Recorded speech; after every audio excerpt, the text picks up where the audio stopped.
So, 7 Tage spielen wir schon die Godforge Beta und es wird Zeit, mal einen kleinen Rückblick zu machen und zu bewerten, wie die ersten 7 Tage denn so waren und ein paar Kritikpunkte aufzuführen.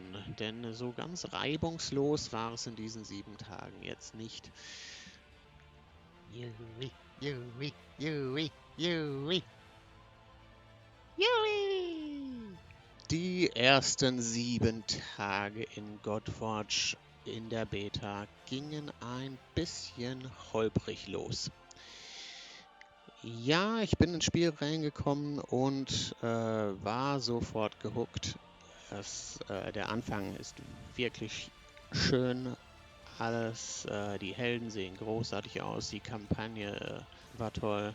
Ich habe direkt ein paar richtig schöne Pulls gehabt. Und wenn ich mich richtig erinnere, habe ich den kompletten Story-Modus von der Kampagne direkt am ersten Tag nicht. Da gab es noch ein bisschen Probleme mit dem Runterladen und allem. Ne? Aber ich glaube, direkt am zweiten Tag habe ich den Story-Modus der Kampagne direkt durchgespielt. Aber es wurde doch relativ schnell klar, dass das Spiel noch sehr voll mit Bugs ist. Man lief ständig in irgendwelche Effektkombinationen rein, die das Spiel zum Abstürzen gebracht haben, oder irgendwelche Fähigkeiten funktionierten dann gar nicht. Es gab dann irgendwelche Missionen hier, wie diese zum Beispiel, die man einfach nicht abschließen kann. Die Bücher hier unten können nicht geklickt werden, wenn man das Spiel länger als 3-4 Stunden auf hat. Es muss im Code da irgendeinen Memory Leak oder so etwas geben, weil es fängt dann immer an, langsamer und ruckliger zu werden, sodass man dann wieder neu starten muss.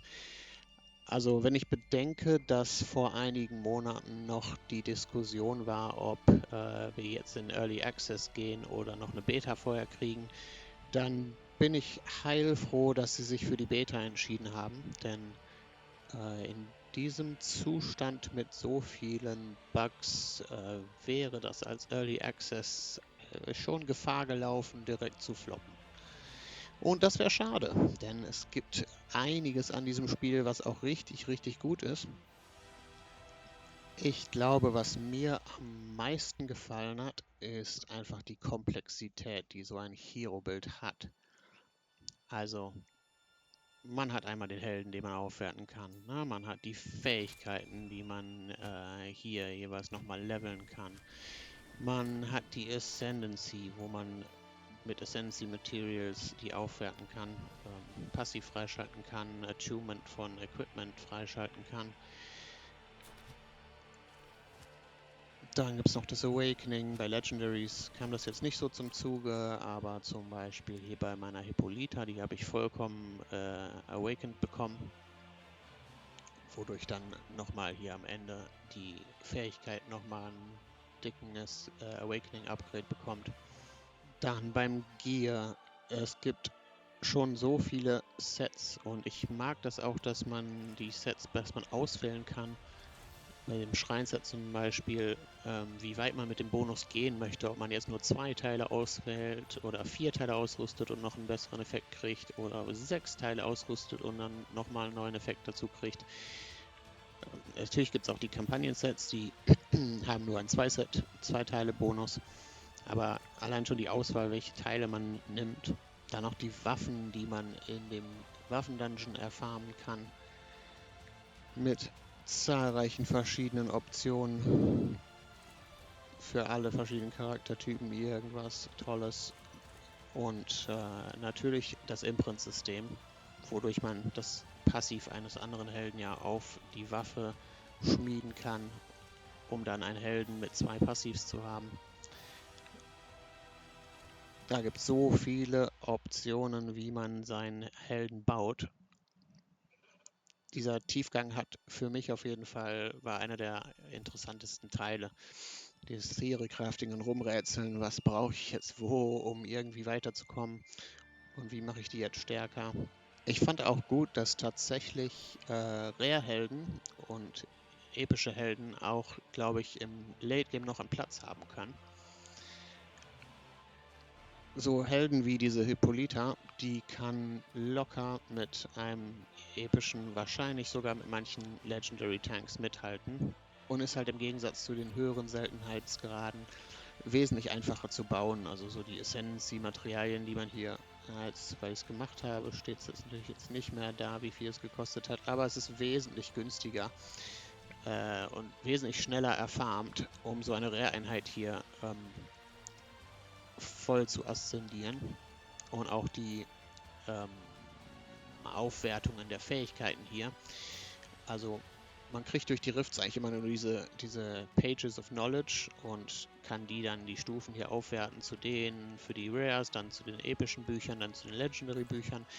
Also natürlich ist es wesentlich einfacher, die Skills von so einem Rare zu maxen. Was ich auch sehr interessant fand, war das ganze Faith und Divinity System. Das ist nämlich die Ultimate-Fähigkeit, die häufig eine der stärksten ist, die die Helden haben, gar nicht über Speed quasi gesteuert wird, sondern über ein anderes Attribut namens Faith. Das heißt, man muss erst diese Divinity-Leiste aufladen, bevor man überhaupt die Ultimate-Fähigkeit benutzen kann. In diesem Fall muss die von 725 hoch auf 3600 Divinity kommen, bevor sie diese Ultimate-Fähigkeit benutzen kann. Und weil das eben auch eine der stärksten Fähigkeiten von Freya hier zum Beispiel ist, will man das natürlich auch machen.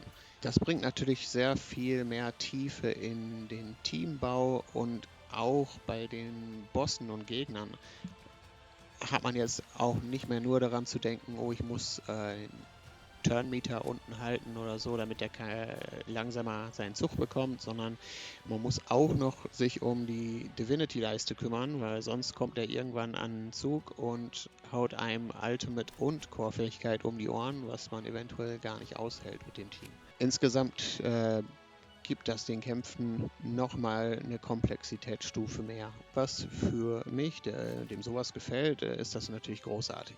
Vielleicht rede ich auch nochmal kurz über die Helden, die ich tatsächlich gezogen habe und wen ich benutzt habe. Dieser Account war ein Wukong-Account aus dem Minigame. Das heißt, ich habe schon mit dem Wukong hier starten können und habe dementsprechend auch mein Team komplett um ihn herum gebaut.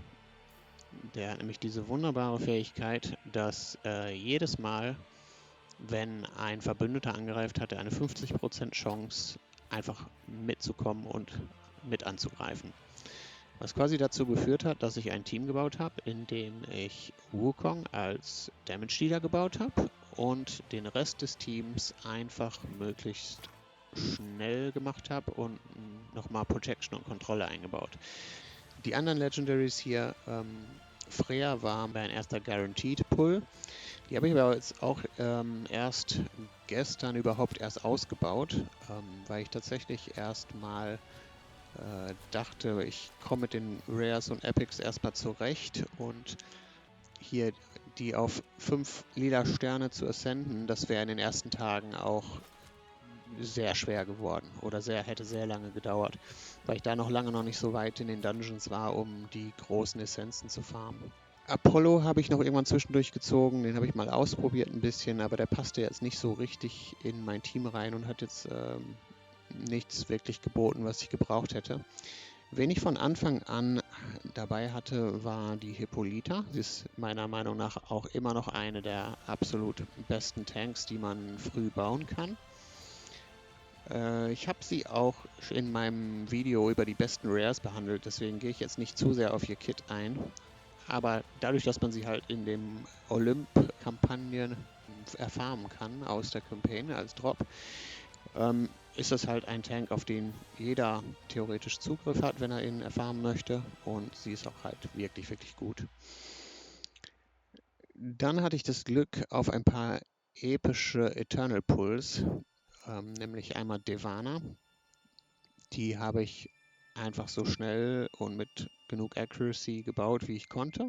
Ihre einzige Aufgabe war, dass sie als erste zieht und sofort anfängt, die Gegner zu verlangsamen und ihren Turnmeter zurückzusetzen. Und dadurch, dass sie so schnell ist und so häufig dran ist, hat sie halt auch immer wieder den Wukong mit in die Angriffe mit reinziehen können, was schon auch sehr effektiv war. Die andere Epic hier, Himiko, habe ich fast ausschließlich nur für Kontrolle mitgenommen.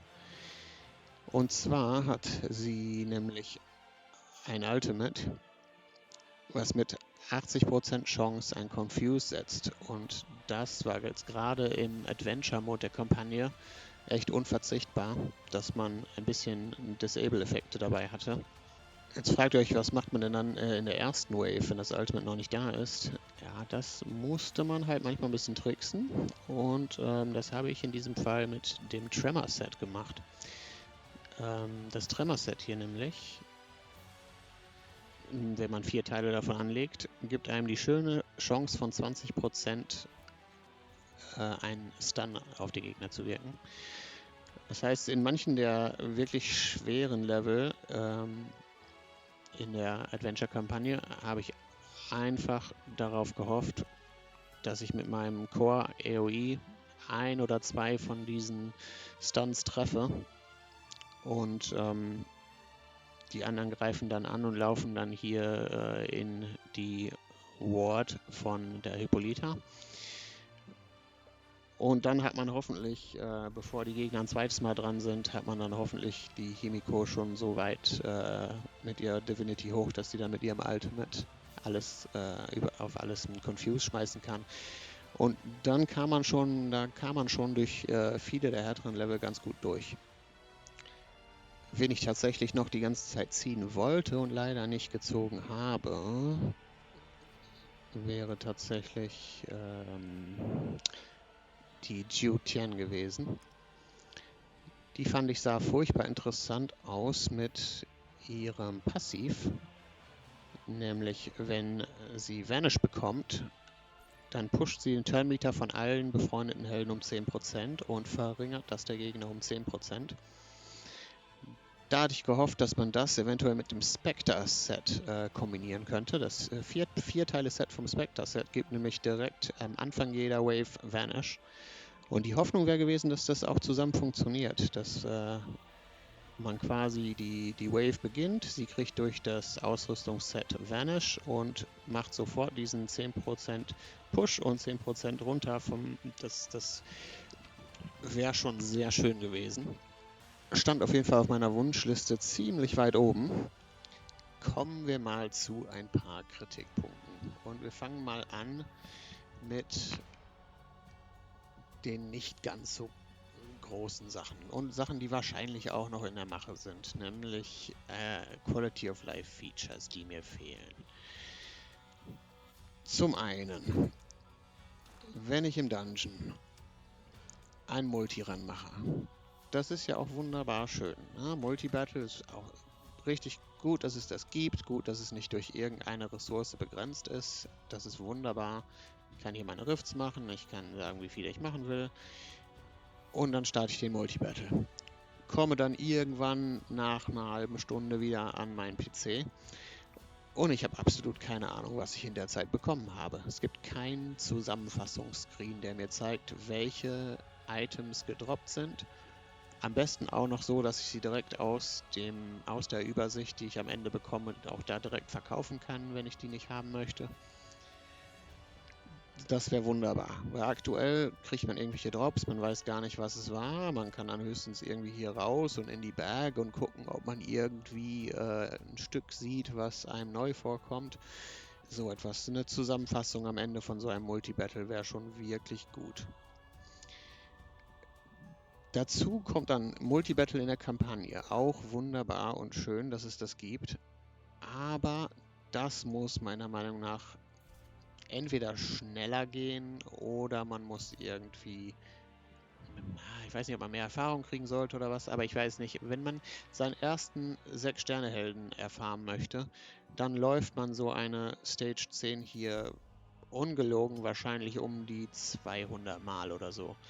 Und da man jetzt am Anfang jetzt auch noch nicht die richtig starken Helden hat, die das irgendwie in 30 Sekunden machen können oder so, dauert das halt auch wirklich lange. Also es gab Spieler, die haben das dann tatsächlich ihren Rechner über Nacht angelassen, um über Nacht dann irgendwie hunderte Runs in dieser einen Zone zu machen, nur um genug XP zu erfarmen, um ihren ersten 6-Sterne-Helden machen zu können. Also, das ist doch verrückt. Das muss, glaube ich, nicht sein. Meiner Meinung nach muss es da irgendwie eine Möglichkeit geben, dass man das entweder schneller im Hintergrund ablaufen lassen kann oder irgendeine Skip-Option hat, wenn man das, keine Ahnung, schon 50 Mal geklärt hat oder so, dass es dann eine Option gibt, dass man auch irgendwie 20 Runs in schnell simulieren kann oder was, ich weiß es nicht. Aber dass der Rechner quasi 10 Stunden damit beschäftigt ist, nur XP zu farmen, das halte ich für ein bisschen unsinnig. Zumal das ja keinen Spielspaß bringt, wenn man das einen 100er ran startet und dann stundenlang weg ist und was anderes tut, dann hat man ja auch in der Zeit überhaupt nichts von dem Spiel. Das ist dann halt nur ein notwendiges Übel, was man eingeht.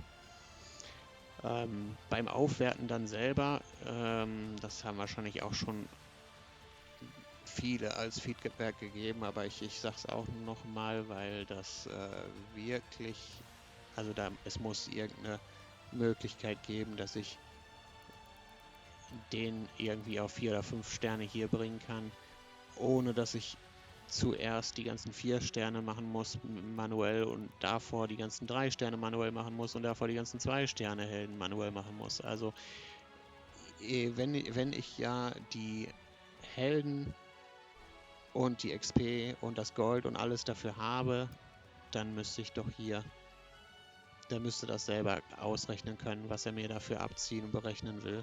Ich hoffe wirklich, dass da noch irgendwas kommt. Und zwar hoffentlich auch noch vor der Beta 2, damit wir da nicht wieder alles da manuell machen müssen.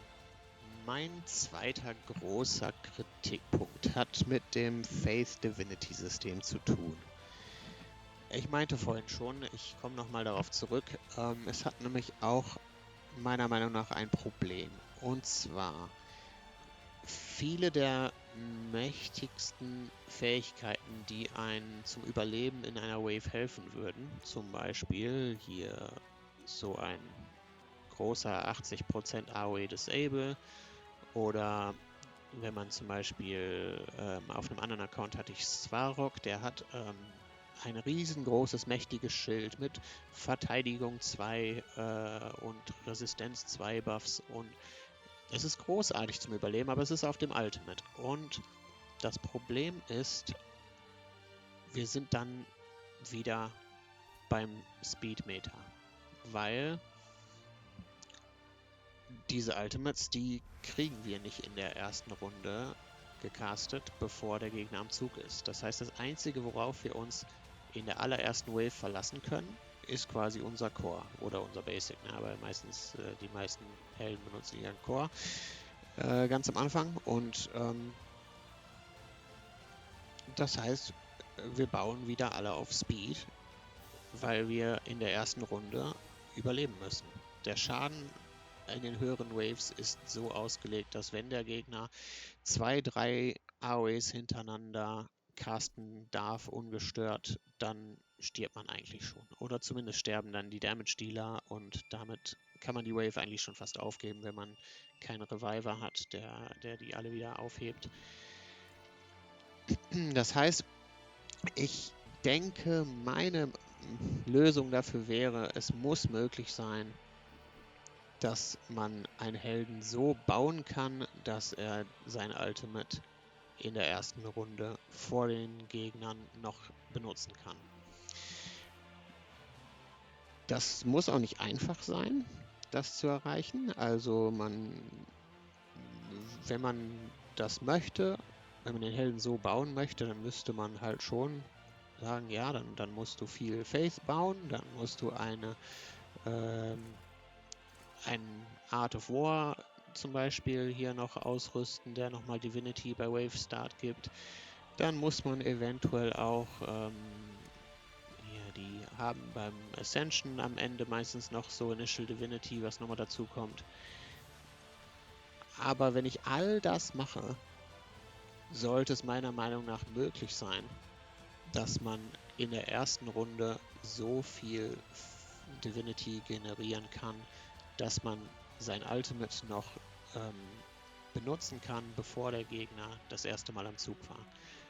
Das heißt, mit all diesen Initial Divinity Bonussen plus irgendwie, sagen wir mal, 3 aus meinem Team haben sie schon ihren Turn gehabt und somit nochmal 3-mal Faith für alle generiert, dann muss es ja möglich sein, dass der vierte, der dran ist, dass er dann schon die Ultimate von irgendjemandem vorher benutzen kann.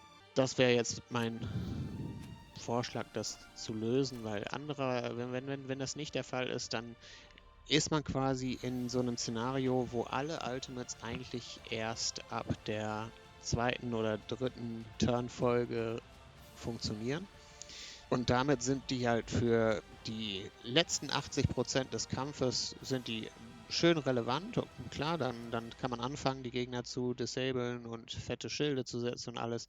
Aber das bringt ja nichts, wenn man in den ersten 20% des Kampfes schon gestorben ist.